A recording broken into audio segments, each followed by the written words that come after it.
Her face is stamped all over the press today. Gisèle Pelicot is hailed as a hero after the verdict saw 51 men sentenced to prison for raping her while she was unconscious. And to bring us all of the news on that, Deeptika Laurent is going to take us through her press review. Well, Peter, lots of admiration for Gisèle Pelicot in the press today, not surprisingly. This is from La Provence, a paper from Marseille, which says simply, "Thank you, Gisèle. Thank you for your courage," the paper says. "Thank you for having waived your right to anonymity in a months-long trial that looked at how her husband drugged her and then invited men to rape her." This paper paying tribute to her courage. Her husband has been sentenced, of course, to 20 years in jail, an end to what the paper calls an unprecedented trial.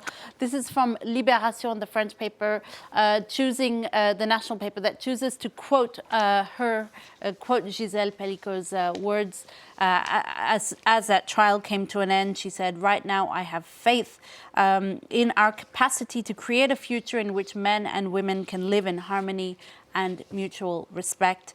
Le Parisien choosing for its part to headline on the 51 guilty men who've been sentenced to prison for abusing her. The editor saying that every day rape trials are held in courts around France without garnering any media interest. But with this trial, there is a before and an after, and that is exactly why it's so historic, why it's so unprecedented. And you have a very nice editorial here from La Croix, which talks about, which is entitled "The Lessons That We Can Draw from Mazan," the name of the town where this took place. The paper reminding us that we must not forget those who testify in rape trials every day in total confidentiality. Also, ending with this sobering figure, 94% of rape complaints in France are dropped. Such a massive story, not just in France, but also around the world, Deepti.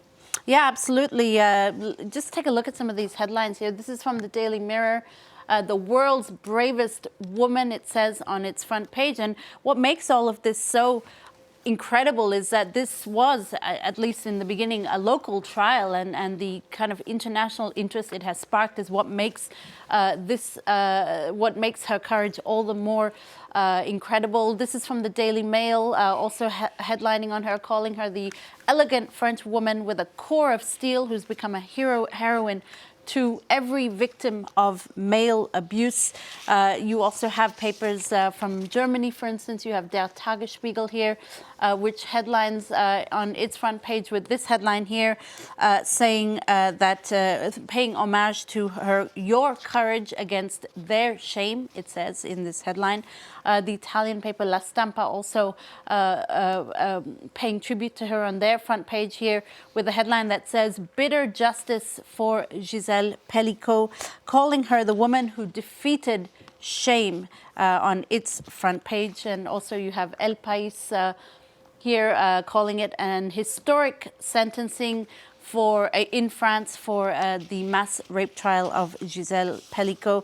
Le Soir, the Belgian paper, on its front page has this headline here, which says all found guilty, referring to the men. And in its editorial, it really urges that now that the trial is over, it's time for politicians in France to address the issue of violence against women in France and to take real measures to protect them from now on. And all the way in South Africa, you also have this front page here from Witness, a South African publication here, going with a court sketching of Gisèle Pelicot, calling her a hero for all. Now, a scarcely believable story from Peru, where a prostitution ring has been uncovered in Parliament. That's right. It's, as you said, scarcely believable. And it all came to a head last week with another twist, the murder of a lawyer in a taxi in Lima. So a hitman fired 60 shots into a taxi in Lima. The driver and his passenger, a lawyer working in Congress, were killed. Now, a TV investigation then revealed that the lawyer was a real target. Her name was Andrea Vidal, and she'd been involved in the prostitution ring that has since been uncovered in Parliament. Her boss, Jorge Torres Saravia, is the head of the Legal and Constitutional Office of the Congress of Peru.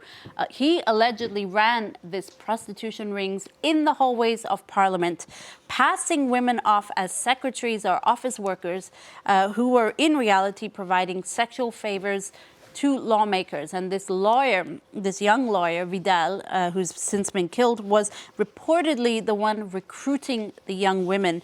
Rumors are abounding now that the lawyer was actually killed to silence her. An investigation by the Human Trafficking Department, Crimes Department, has now been opened to find out what on earth was really going on in what is supposed to be the hallowed hallways of Parliament. That's incredible, Deepti. Now, you've also got a story about the Natural History Museum and how it's been naming all the new creatures that have been discovered this year and recently. Yeah, The Independent actually takes us through all the new creatures that have been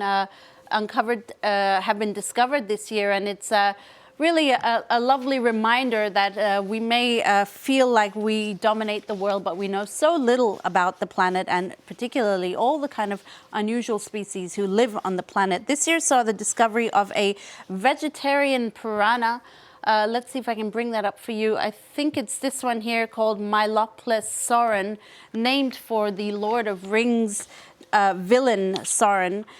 They also discovered a flying dinosaur, and I don't have the dinosaur for you, sadly. You do have the snake from the Indian Himalayas, named after actor Leonardo DiCaprio, who's also, I'm not quite sure why they named a snake after him, but anyways, we'll hopefully... Let's not speculate on that one. Yeah, hopefully we'll get to the bottom of that one. And this is the Rhinolophus webeli, a new species of horseshoe bats named after Africa's foremost bat biologist, Dr. Paul Waswa Webela. A reminder that no matter how weird, sometimes, you know, downright ugly species are, it's always an honor to be named after one, and it's always important to discover new ones. I know we didn't have the picture of the dinosaur, but I'm a little bit concerned that we've discovered a flying dinosaur this year. I think they're dinosaur bones, so you're all right for the moment, Peter. I was going to say, I'm pretty sure that would have made bigger headlines if we'd actually discovered a real dinosaur. Having said that, though, birds are apparently a genus of dinosaurs, but that's for another day. Thank you very much, Deepti, for the press review.